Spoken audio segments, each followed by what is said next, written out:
And here we are for number three. Three. Número tres. Oh yeah, with one Mr. Pastor David Rochas live. Pastor, how you doing? Pretty good, man. It's a Saturday and it's not hot. Yeah. It's not. It's a little humid, but no, it's definitely the sun's not beating down on you. So I'm digging that. Yeah. So Pastor, where we left off was pretty much you were gonna come out, but you coming out of prison. If those that are just watching this one, go check out part 2 and part 1 of Pastor David Rocha's life that we're doing here. And we left it off as you were about to come out of prison, but before we got to that, you were gonna tell a story of somebody was ordered to take you out. Pastor, can you elaborate? Yeah. I mean, all I can say is my side. I don't know on the other end, but and to be honest with you, it's still a mystery to me. You know what I mean? The way it went down, because I was just thinking about this the other day is all my co-defendants knew that I was a Christian now. I fought my case all the way through. So I'm still trying to figure out why this was planned. So maybe I'll never know the answer. But basically, after I did the time in Sacramento, like I said on the last video, and they went in, 3 guys jumped me. I refused to leave. And then finally, after 8 more months, the marshals came and picked me up. And I got taken to Santa Rita because I was still fighting the RICO case. The reason I was in Sacramento is because they caught me selling dope. I was selling dope while I was on federal bond. So, like, that should be in the dumbest criminal TV show, you know what I mean? But for whatever reason, who's fighting a federal case under the Operation Black Widow? I get bonded out and I get caught selling drugs. You know what I mean? Like, so that's why I was in Sacramento fighting that case. But because I was on bond, I didn't get released. I got sent to San Francisco to face the original RICO charges, Okay. So there, because of the RICO case, again, I'm put in solitary confinement. Automatically, all my co-defendants, everybody's on solitary confinement. A lot of them are pretty high-powered guys, and there's no way they're going to let anybody in general population. So I get put in solitary again, and I ended up spending a year there fighting that case, And but the moment that you're talking about is this guy came in because in the way it is that they say 23 hours lockdown, 1 hour, but man, it was more like I would come out for my hour maybe every 3rd day. Oh, okay. Because what happens is I was cell number 2. So cell number 1, he gets his, say 5 in the morning, they start giving people their hours. So cell number 1 gets his hour at 5 in the morning till 6, and then he has to lock it down. Then me, 6 to 7.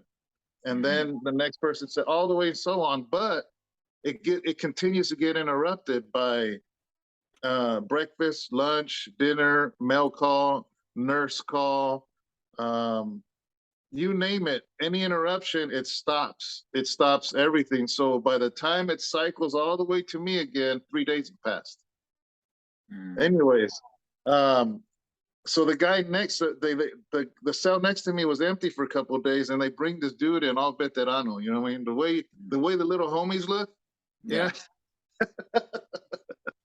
He looks like that, okay. Man. So of course, anytime somebody comes in next to you, especially if they're a raza, you're gonna talk to them. You know what I mean? Automatically, you're gonna be like, "Hey, you need anything? You need coffee? You need some soups? You know what I mean?" That's just automatic, regardless, man. So we start talking, and I start sharing with him. He never heard of me. At least what he told me, he never heard of me. But I just start sharing with him the Bible and stuff, and I wanted to learn how to draw. This is the guy that started me off. You know how I do paintings now. Yes. And he was in prison. Said he came to this county jail because he had to go to court for a motion, but that he had to go back to prison. And that happens a lot. I don't know if people realize that. People that are in state prison serving a long time, if they fight an emotion, they get sent back, You know, they spend a little time in that local county jail and then they go back to prison. That's kind of what he was doing. And he let me know that. And so he started giving me tips on how to draw. He showed me how to make pencil extenders, because in county jail, you just have those little golf pencils. And he showed me how to make extenders and how to make the blenders and just all that, man. Real cool dude. And so I'm talking to him every day because he's right next to me. And he was like a cool vato, you know? And so we're just talking. And one day, maybe 2, 3 weeks, maybe a month later, no, I don't think he was there that long. Maybe about 2 weeks, 2.5 weeks. And we're talking every day. When he comes out for his shower, after he showers or whatever, he'll come by my cell and just talk to me. So then when it's my turn, you know, I go shower, I use the phone. If I have some time left, I stand at his door and talk to him. And um, so one day he comes up to my door and he's like, "Hey, I just want to tell you something, man, real quick." I said, "Yeah, what's up?" Because I just want to say that I'm sorry. Sorry for what? You haven't done nothing. You done nothing but help me. What are you sorry for? And he goes, "Well," he goes, "I got a wheeler, man. I got a wheeler because they knew that I was next to you, and I was supposed to rig my door to not lock because you come out next after me, and I was supposed to hit you, Wow. you know." And I said, "Why are you telling me this?" You know, and you know, man, here's the thing, man, is that in incarceration, your walls are up, but when you're in Christ, your walls come down. It's kind of a Mm, weird thing because I don't know, man. It's like the Lord did something to my heart. You know what I mean? So I wasn't even looking at him suspiciously, you know. And I said, "Why? You know, why are you telling me?" mm, And he says, "Because I want what you have." He goes, "I want to give my life to the Lord, and I want you to lead me." And I remember saying, "Are you sure what you're asking? Because you're going to go back to state. You know, are you sure you know what you're asking? Because it's one thing you not fulfilling this, because maybe you could say you never had access to me, but it's another thing saying that you became a Christian like me, you mm, know." And I didn't want to put that on him. And he says, "No, this is what I want." And I led him to the Lord, man. You know, and I had my family send him a Bible, and he had said he never had a visit in years. So I told my parents. So when my parents did, it was when they came, is my mom called me for a visit, and my dad pulled him out for a visit, and my dad shared Christ with him too. mm. And so then maybe he was there maybe a few more days, and then finally he went to his court or whatever, and then he went back to state prison. You know, but to be honest with you, I don't know what that Wheeler said. I don't even know what reason for under what reason. Mm. I don't quite understand. Um, I don't know, man. I don't even know who he was in that world. I don't know if he was anybody. Maybe he was just a soldier. I have no idea. You know what I mean? To this day, Wow. yeah, Wow, man. That's something else there, Pastor. So, yeah, well, glad it went down the way it did. So, Pastor, what we were teasing in part two was exactly what I want to get into now. yeah, So now you get out. yes, Like I said on part two, I've known a few people, not too many people, but just a small, very small handful of people that they're incarcerated and they're like, you know what, I give my life to the Lord, man. I give my life to God. And some of them really do walk that talk while they are incarcerated. yeah, And they get out and they're walking that talk. But at some point, whether it's 6 months, 8 months, a year later, it just fades off, and then they're just back to being who they were before. And unfortunately, sometimes 2 years later, they're back in. yeah, They're locked up again. So here it is, Pastor. Now it comes. You're free. You're let out. Okay. Now it's time to show, that you're really walking that talk, that you're really about it. Talk to us a little bit, Pastor, about those struggles. Um, you know, a lot of the guys that come out as Christians, I would say a small percentage of them were really Christians in prison. Okay. A lot of them play the role, or a lot of them play the role to their families, Mhm. or to their parole, or to the probation, or to whatever, because that's how they keep their wife in check from not leaving. Because they play the whole, I'm changed now. I gave my life to the Lord. I go to the chapel. Don't leave me. I'm a different man. I'm not gonna drink. No, I'm not gonna beat you. I'm not. You know what I mean? So a lot of guys. So I think that it's a stereotype that a lot of guys leave the Lord in prison because they were never serving God in the first place in prison. Okay. So that's one thing. The second thing is the small percentage that really are serving God, and fall away. I think I don't blame them completely, man. I don't blame them because, like, for instance, I'm gonna give a good example. This bike ride we're gonna do, I'm doing the best I can to equip you to succeed. Mhm. All the way from helping you find a bike, from help, you know what I mean? I want you to succeed. Mhm. Now, if I had just said, you know what, just find a bike, this and that, you would have got something that wasn't up to par. It would have set you up for failure, man. Oh yeah. And and Yes. and and maybe you wouldn't have succeeded. Mhm. And all along, it was because you were not equipped for it. Mhm. And my point is, and a lot of guys in jail, they don't have the proper discipling that even sets them up to even succeed when they get out. Mhm. A lot of them are self-taught, or a lot of them are just not discipled. You know what I mean? And unfortunately, I think a lot of the guys that get out that were serving God and they mess up 2 months, 6 months down the line, I half blame them and I half blame the whoever laid the foundation for them. Okay. So now, of course, I've never, this is my first time releasing from prison. So all of these thoughts are in my head when they call my name to get out. I've been serving God by that point 6 years. I remember they told me, get your property, stand at the gate and wait for them to call your name. I'm hugging the brothers that I'm around. I did my time with. I'm hugging them, praying with them. And I'm standing at the gate by myself. And all those thoughts, and I remember praying, I said, God, don't let me be one of those guys, Mhm. because I know how to serve God in prison. But what if it's different serving God out here? What if the women, the money, the who knows whatever, the things I wasn't faced with in prison is now going to smack me right in the face when I get out, man. And so um I was scared, man. I was scared and I was praying. You know what I mean? I wasn't coming out all confident, like, yeah, I'm gonna start a church. And I had fear, man. I had fear of my own downfalls, and Yeah. but uh, I had a lot of support. I created a lot of support. That's, I think, the thing I did right is, yeah, I have a Christian family, my parents, Mhm. but I immediately visited different churches. I immediately, after every service, I would make a beeline to the pastor and I would say, hey, I just want to let you know I love your service. I love being here. I just got out of prison. My name is David Rocha. I know God has called me to preach the gospel. I don't know when, I don't know how, but is there any way that you have room to have coffee with me, or something?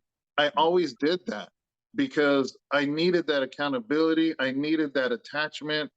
I knew that the world was going to press in on me, and I wanted to surround myself with godly men, to the best of my ability. And I think that was a huge thing for me because once that worked, I started writing the brothers in prison and telling them exactly what I did, because so that way they would have something to fall on. Okay, Pastor, what about hey man, the word is out. You know what? The homeboy David is getting out, the homeboy, Dino is getting out, man. Party with we gotta throw a party with them, we gotta go kick it with them. What about all that? What about the whole Darkman Familia and everything wanting to come back? Did anybody approach you and say, like, come on, dog, let's kick it, man? We haven't seen you in a long time. Like Yeah, yeah, any of that? And how yeah. did that go? Well, here's the thing. Remember, I never drank. I never Right, did drugs. So right. that wasn't that pressure was never there when I got out. So I immediately, as soon as I got out, um, the dark room guys were actually filming a movie in San Francisco. So Okay. one day I'm in prison, 3 days later I'm on a movie set, you Ah, know. So but you got to understand, I'm 6 years seasoned now in Christ. I mhm, know where my head is at. These are still my friends, though. I wanted to embrace. Of course I got out. If I would have got out and ignored them, that would have made me look like, oh, he's holier than thou, or he thinks he's too good. You know what I mhm, mean? So because it's a movie set, it was gonna be professional. There was not gonna be girls. There wasn't gonna be, you know what I mean? So I went. I went, actually hung out for maybe 2 or 3 days of them filming that, because I still loved film. I still found that fascinating, you know. So I did go there. One of the other rappers from Darkroom, he was in Hayward. He had a job there, so I went to visit him and had a quick lunch on his lunchtime. So I made my rounds because I did miss them. I did want to see them, but I had to let them know where I stood. You know, and that's one thing, is that um, I had to establish right away where I stood now as a Christian. You know what I mean? At the same time, I wanted them to know that I was not standoffish. I'm here. I'm available. This is still David. You know what I mean? Yeah, I'm changed, but this is still me. You're still my friend. You know. So I felt that it was important. Now, as far as my gangbanging friends, right. that was a little different. Um, a lot of them, because they had known already that I was serving God in prison, Mhm, so they didn't really want to have nothing to do with me. So there was only maybe two of them that wanted to see me, you mhm, know, and I did see them. You know, what I mean, I when I first released, I was on an ankle bracelet for maybe 2 months, and they came over. I was at my parents' house, and they came to see me because they knew my family too, you know, and they were happy I was out, you know. okay. Okay. So, Pastor, let's get to it. Let's get to the cheese man. Let's get to, you know, girls. I mean, man, the girls, right? Pastor, I've been watching your channel for a while now, and you spoke about a time that you were married and then Yeah, got divorced after you had gotten out of prison. yeah. Pastor, can you share that with us? Yeah, yeah, of course. And I think it's important to share. Sometimes I remember there's times where I didn't want to talk about it Mhm, because I didn't want to disrespect Sharon. And she's like, no, she will share, because these guys got to know that get out of prison. You know what I mean? mhm, So I would never talk about it if she didn't want me to. You know what I mean? mhm, So this is what it was, a funny joke, but it's not a joke. It's actually true. Is that there's a saying in prison, at least where I was at, that, man, you better be careful when you get out, man, because you've been locked up so long. The first thing that smiles at you, you're gonna fall in love with. mhm, You mhm, know, because you're just around a bunch of dudes. And I don't know about state prison, but in federal prison, if they catch you looking at a woman CO, they'll mhm, write you up and throw you in the hole. mhm, So basically, it's just safer to just look down, because a woman could take any look. You know what I mean? So even if I have a woman counselor or whatever, I'm just kind of looking down, because you know what I mean. I ain't right. trying to get. I'm not trying to get accused for nothing. So um, so I get out, and really quick, you know, I had met somebody. You know what I mean? And she had at one time served God, and was no longer serving God, but wanted to serve God. So, because I didn't want to find a non-Christian, you know what I mean? Mhm, And so we kept talking and talking, and she joined me to service a few times, and she gave her life to the Lord. You know what I mean? And I'm just like, man, okay, Lord, this is the one. You know what I mean? This is the one. mhm, Here's the thing about prison, man. When you're away for years, it's like it's a weird psychologically. You want to capture everything you lost, you know, and you're in a hurry. You're in a hurry to get married or do this or get a house or get a car. You're in a hurry because you feel like life has left you behind, you know. And make a long story short, you know, I mean, I ended up marrying her, and immediately started House of Rest Church, you know. mhm, And here's the thing, man, is for me, my testimony has been the most important thing to me because, man, you can know the Bible, you can preach good, but if you shoot your testimony and mess it up, you have made yourself invalid, and nobody wants to hear nothing you got to say. You know, so when the marriage pretty much started falling apart almost immediately, maybe within 12 months or so, I'm getting nervous now because I'm just like, man, I'm pastoring the church. I'm a Christian, a pastor. God hates divorce. You know what I mean? So I'm just like, I just got myself caught up. I just got myself in a wreck, you know, Yeah. and I don't know what to do. You know what I mean? And so finally, it just gets worse. It gets worse, and I'm just like, listen, I'm not gonna file. You know what I mean? I'm gonna fight through this thing because that's the godly thing to do. And finally, she says, well, you know what? I'm gonna file on you. And Okay. I said, well, that's on your shoulders. Mm. That's on your shoulders. You know what I mean? Not mine. You know, so she ended up filing because she didn't want me to pastor. And I said, okay, I won't pastor. She goes, no, I don't want you to serve God, basically. And I'm like, Mm. well, that's where I'm drawing the line. I'm not gonna leave the Lord. I'm sorry. The Lord is my first love. I'm sorry. That's it. That's no, it's a no. You're not gonna win that one, Right. you know, Right. regardless. So basically, she filed. I'll be honest with you. I thought God was mad at me, man, because around that same time, she filed for divorce. I lost the church building because I couldn't afford it. I didn't have a big enough congregation to support it. The mother of my kids wasn't really letting me see the kids at all. So I'm just like, Lord, are you angry at me? So now, divorced, church is lost, don't see my kids. I had to move to my dad's ranch, and all he had available was this little, because my dad lives out in the country, was a little trailer, a RV that didn't work. It was Mm. just parked there, no running water in it, just an extension cord for electricity. And that's where I found myself, man. And I'm just like, what did I do? You know what I mean? I'll say this real quick. I don't, you look like you have a question, but I'll say this real Yes. quick.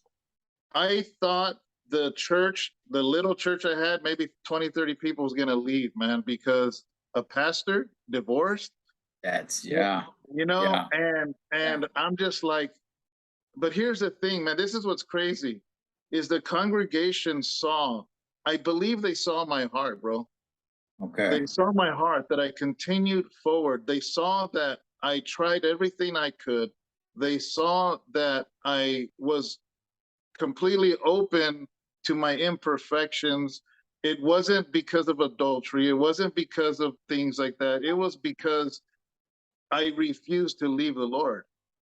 And because of that, they stuck it out with me, you know, and yeah, so Do, do you think, now I got another question, but first, sticking on with this, do you think they saw that this was that she wasn't helping you in your walk with the Lord? Do you think that congregation, I know you can't speak for them, but to the best of yeah. your knowledge, do you think they kind of saw that and said, like, eh, this is probably for the better because she wasn't really walking that walk?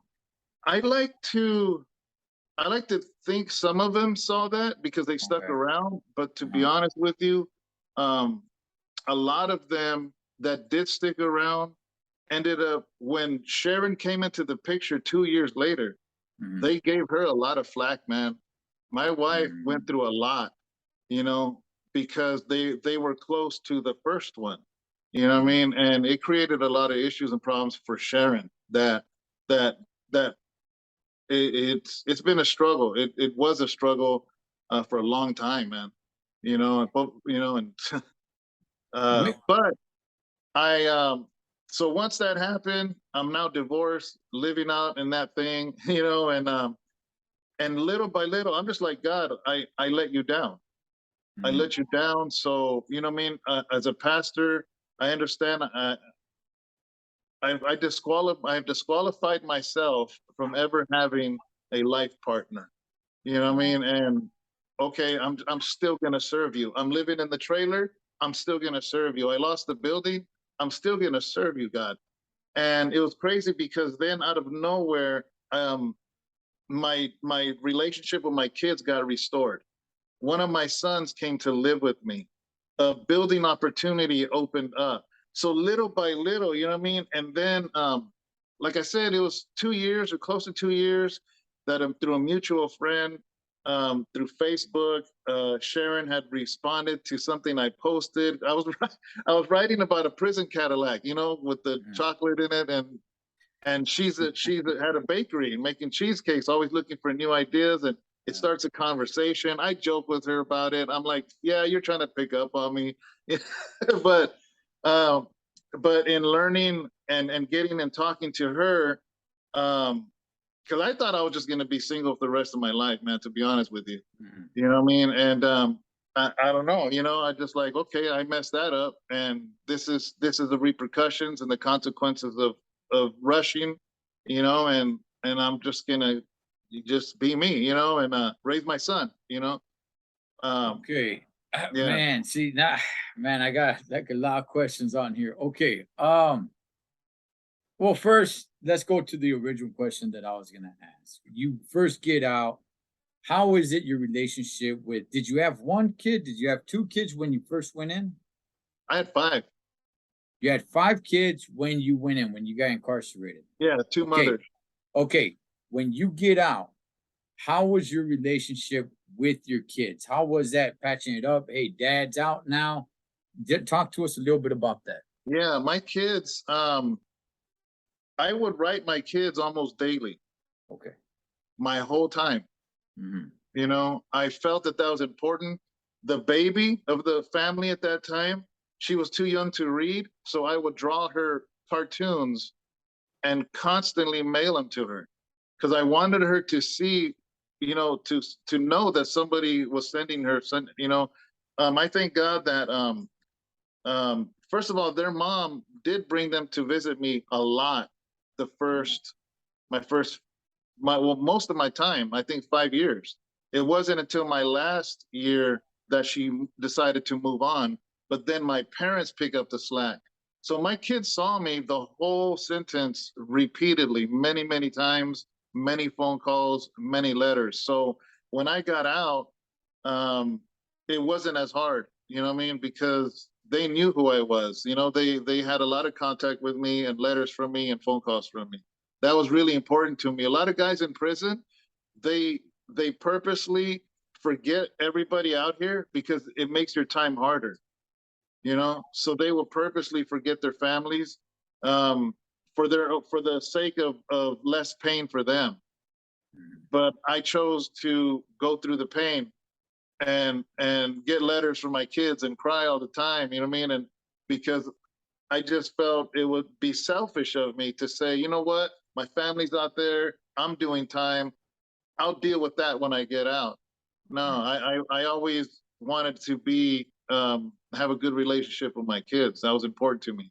Now you said that one of the mothers or both mothers weren't letting you see your kids. What happened there, Pastor? No, no, the first one did. The first one has Okay. always let me see my daughters. The Okay. second one, like I said, for the whole 5 years, Mhm. she was bringing the kids. You know, we had a relationship. It wasn't until the last year she decided to move on, Mhm. and whoever she moved on with, it now created an issue. You know what I mean? When I got out to see my kids, you know, Gotcha. maybe the dude was jealous. Maybe I don't know. You know what I mean? I don't know what was happening on that end, but for whatever reason, it was really hard for me to see my kids. You know, and so that was rough. You know. Okay. Okay. And around when did that change? When they got older? Did it take a long time? Was it just, No, it took a just a few while. months? No, it went a few years. It Oh, went a few wow. years. Yeah, it went a few years. Wow. Wow, Yeah. man.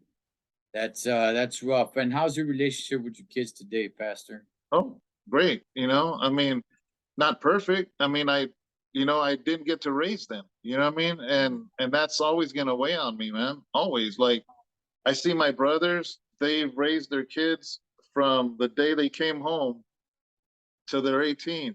And, you know, I will never have that. I will never have not even one of my kids that I raised from 0 to 18, you know.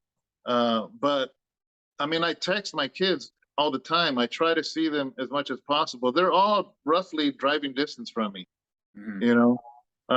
But it's hard because they're all 18 now. They got their life, you know, and it's just, you know, they're that. It's just hard. It's not exactly how I wish it could be, you Yeah. know. But I think I have a good relationship with them, you know. Yeah. Yeah, That's always a good thing. You know, one thing that you said, just rewinding a little bit, where you said like, "Hey, you know what? Like a pastor getting a divorce and all." For one reason or another, I don't know what it is. At least just for me, you know, seeing a pastor that's not a family man, that is not married or whatever. I don't know. For one reason or another, it just. I'm not saying you can't.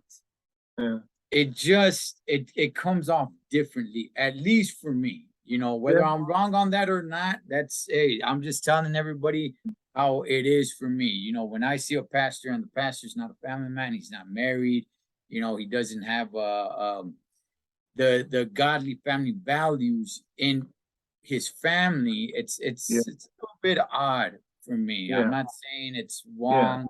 I'm not saying any of that.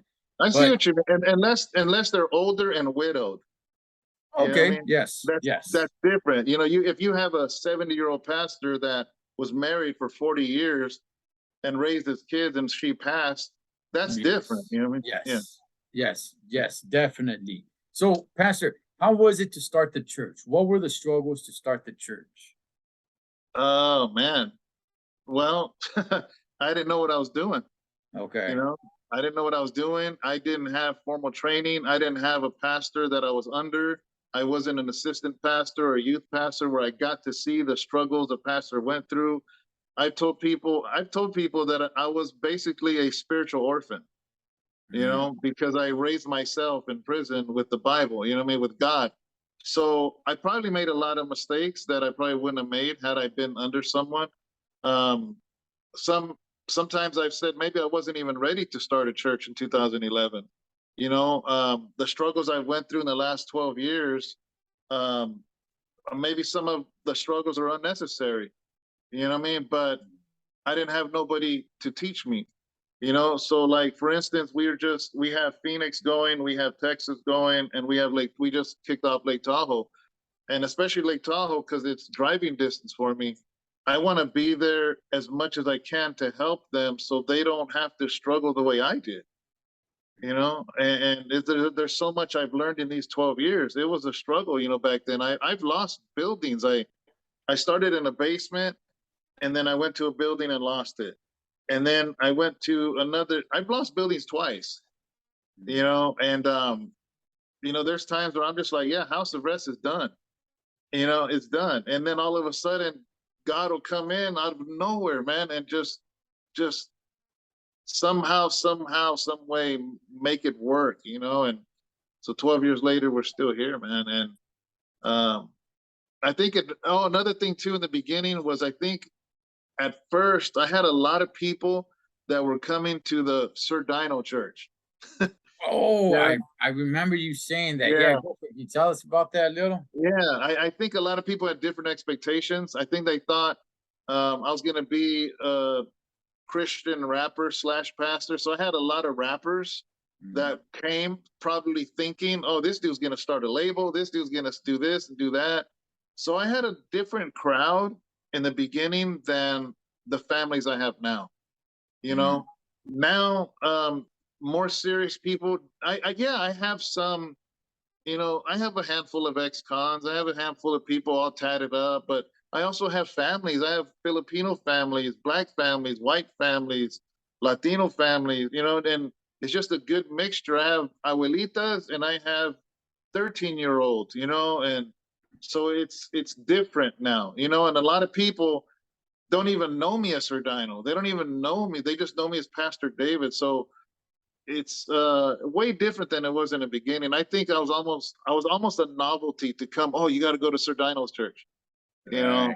in the Yeah. beginning. And I think people over the years have said, okay, this guy is not trying to get famous and make music and he ain't trying to do none of that, and I think now it has settled now, Yeah, I do remember you saying that. Like I said, I watch your channel, and I remember you saying, "Hey, when I first started the church and all, I would have vatos roll up, thinking that I'm showing support to the homie Sir Dino and everything."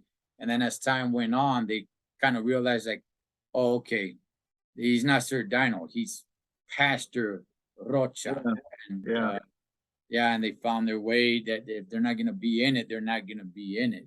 So. yeah, Wow, Pastor. I mean, man, you've gone through some struggles getting where you're at. I mean, yeah, I'll tell you, and what you just said right there, I know it to be true because a few people from House of Rest, I remember them leaving some comments, and they're like, I can't picture you being a rapper, Pastor. And it's crazy to see. So, yeah. Pastor, man, thank you. I want to thank you first of all so much for coming on here and telling your story here in 3 parts. You guys can go check out part 1 and part 2. Pastor, any last words that you just want to throw out there to everybody? Man, I guess it'll be this, is that I'm glad these conversations are happening. And my main goal, man, is when I've gone on your channel, even the fight you guys had, going on Tony A, American Cholo, all this stuff. My sole purpose, honestly, I after I thought about it, was I wanted to bring a normal to what people thought was a Christian. Because I think a lot of people stay away from the Bible and from God because of the way they picture the followers of Jesus. And I wanted to paint a picture and be like, man, you know what? That's why it's important for me to just be myself, because I don't want the people to be the reason people stay away from God. Got it. Yeah. Got it. Yeah. And you know what? We're not done with you, Pastor, because I want to bring you back on. I got a lot of biblical questions and everything, but I want to do this just about your life. But Pastor, again, I want to thank you so much. And we will definitely be seeing Pastor David on here. I'm going to leave a link to both of his channels in the comments section. As always, familia, live your life like you're on the road. Be aware of surroundings and always keep a safe distance. Blood makes you live, but loyalty makes you family. Until next time, this is the Thecholotrucker, Pastor Rocha, over and out.